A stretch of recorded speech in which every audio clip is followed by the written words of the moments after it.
Hello travellers, welcome back to night fall. അമേരിക്കയെ മുഴുവനും ഒരു കാലഘട്ടത്തിൽ പിടിച്ചു കുലുക്കിയ ഒരു ഡോക്യുമെന്റഡ് ഹോണ്ടിങ് സ്റ്റോറിയിലേക്കാണ് നമ്മളിന്ന് യാത്ര പോകുന്നത്, ദ ബെൽ വിച്ച്. അപ്പം എങ്ങനെയാ, ചാനലൊന്ന് സബ്സ്ക്രൈബ് ചെയ്ത് വെച്ചോളൂ. നമുക്കിപ്പോൾ പോവാം കഥകളുടെ ആ ഒരു മാജിക്കൽ യൂണിവേഴ്സിലേക്ക്.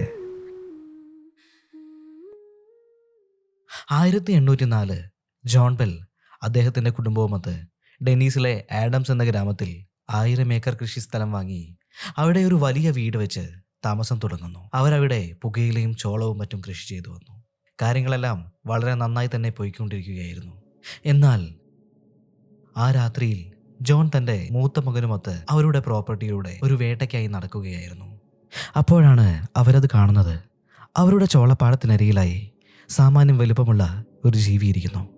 നായയുടെ ശരീരവും കുരങ്ങനെ പോലെ തോന്നുന്ന ഒരു മുഖവുമായിരുന്നു അതിനുണ്ടായിരുന്നത്. നല്ല കറുത്തിരുന്ന ആ ജീവിയുടെ കണ്ണുകൾ തിളങ്ങുന്നുണ്ടായിരുന്നു. ജോണിൻ്റെ മനസ്സിലെന്തോ വല്ലാത്തൊരു തരം തണുപ്പാണ് അനുഭവപ്പെട്ടത്. ജോൺ അദ്ദേഹത്തിൻ്റെ ഷോട്ട് ഗൺ കയ്യിലെടുത്തു. 1-2 റൗണ്ട് അതിനു നേരെ വെടിയുതിർത്തെങ്കിലും അത് പെട്ടെന്ന് അപ്രത്യക്ഷമായി. ജോണും അദ്ദേഹത്തിൻ്റെ മകനും കൂടി ആ ഒരു പാടം മുഴുവനും അരിച്ചു പെറുക്കിയെങ്കിലും അത്രയും വലിയൊരു ജീവിയിരുന്ന ഒരു പാട് പോലും അവർക്ക് അവിടെ കണ്ടെത്താനായി കഴിഞ്ഞിരുന്നില്ല. ജോണിൻ്റെ മനസ്സിലേക്ക് വല്ലാത്തൊരു പേടി കടന്നു വന്നു. അവർക്ക് അധിക നേരം അവിടെ നിൽക്കാനായിട്ട് കഴിഞ്ഞില്ല. അതുകൊണ്ട് തന്നെ അവർ വേഗം തങ്ങളുടെ വീട്ടിലേക്ക് തിരിച്ചു വന്നു. ഈ സംഭവത്തിന് ശേഷമായിരുന്നു എല്ലാത്തിൻ്റെയും തുടക്കം. പിന്നീടുള്ള രാത്രികളിൽ വീടിനു ചുറ്റും പലതരം ശബ്ദങ്ങൾ അവർ കേൾക്കാനായിട്ട് തുടങ്ങി. പലപ്പോഴും ജോൺ അയാളുടെ ഷോട്ട് ഗൺ എടുത്ത് വീടിനു ചുറ്റും തിരഞ്ഞെങ്കിലും ആരെയും സംശയകരമായ സാഹചര്യത്തിൽ കണ്ടെത്താനായിട്ട് ജോണിന് കഴിയുന്നുണ്ടായിരുന്നില്ല. വീടിനു ചുറ്റും പലയിടത്തു നിന്നായി ആരോ ശക്തമായി ഭിത്തിയിലേക്ക് ഇടിക്കുന്ന ശബ്ദം പല രാത്രികളിലും ആ വീട്ടിൽ മുഴങ്ങി കേൾക്കാമായിരുന്നു. ജോണിന്റെ കുട്ടികൾ രാത്രി പേടിച്ച് ഉറക്കത്തിൽ നിന്നും എണീക്കുമായിരുന്നു. രാവിലെ ഈ ഒരു വീടിനു ചുറ്റും അവർ വ്യക്തമായി തിരഞ്ഞെങ്കിലും എവിടെയും ആരും വന്നുപോയതിന്റെ കാൽപ്പാടുകളോ മറ്റു ലക്ഷണങ്ങളോ അവർക്ക് കണ്ടെത്താനായില്ല. ദിവസങ്ങളങ്ങനെ കടന്നുപോയി. ഇപ്പോൾ ഈ ഒരു ശബ്ദം പതിയെ ഇല്ലാതെയായിട്ടുണ്ട്. അതുകൊണ്ട് തന്നെ എല്ലാവർക്കും സമാധാനമായി. എന്നാൽ മറ്റൊരു രാത്രിയിൽ കുട്ടികൾ കിടന്നുറങ്ങുന്ന ആ ഒരു ബെഡ്റൂമിൽ വളരെയധികം എലികളുടെ ശബ്ദം അവരിങ്ങനെ കേൾക്കാനായിട്ട് തുടങ്ങി. ഈ ഒരു എലിയെ കണ്ടുപിടിക്കാനായിട്ട് അവർ ലൈറ്റ് ഓണാക്കി നോക്കി. പക്ഷേ അവിടെ എലികളൊന്നും ഉണ്ടായിരുന്നില്ല. എലികളുടെ ശബ്ദവും ഇപ്പോൾ നിലച്ചിരിക്കുന്നു. അവർ വീണ്ടും ലൈറ്റ് ഓഫ് ആക്കിയിട്ട് ഉറങ്ങാനായിട്ട് കിടന്നു.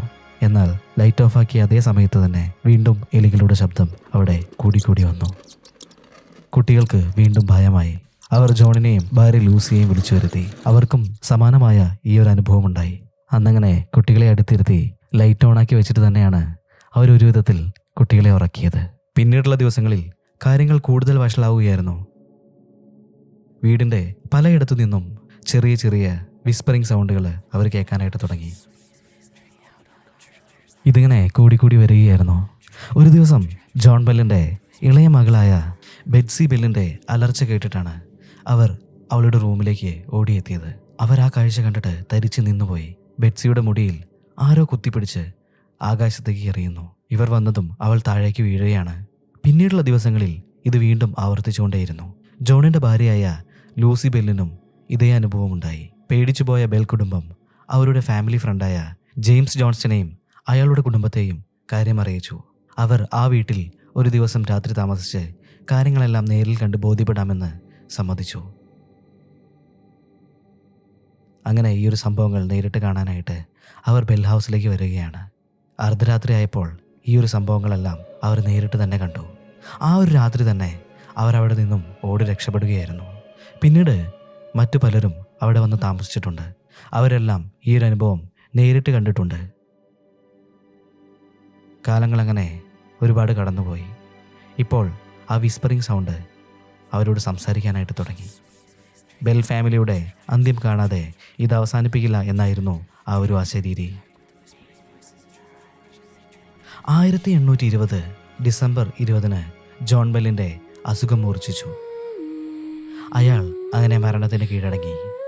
അദ്ദേഹത്തിൻ്റെ ബോഡി കിടന്നിരുന്നിടത്ത് ഒരു പ്രത്യേകതരം പോയിസൺ ബോട്ടിൽ കണ്ടെടുത്തു. അശരീരി ഇത് നൽകിയതെന്നും അവൾ 7 വർഷത്തിന് ശേഷം വീണ്ടും മടങ്ങി വരുമെന്നും അശരീരി വീണ്ടും മുഴങ്ങിക്കേട്ടു. 5 വർഷത്തിന് ശേഷം അവൾ ബെൽ കുടുംബത്തിലേക്ക് വീണ്ടും എത്തി. ജോൺ ബെൽ ജൂനിയർ ആയിരുന്നു അന്നവിടെ ഉണ്ടായിരുന്നത്. എന്നാൽ പിന്നീട് അവൾ ആ കുടുംബത്തെ ഉപദ്രവിച്ചിരുന്നില്ല. ബെൽ ഹൗസിൻ്റെ കഥ ഇന്നും ലോകമെമ്പാടും പ്രശസ്തമാണ്.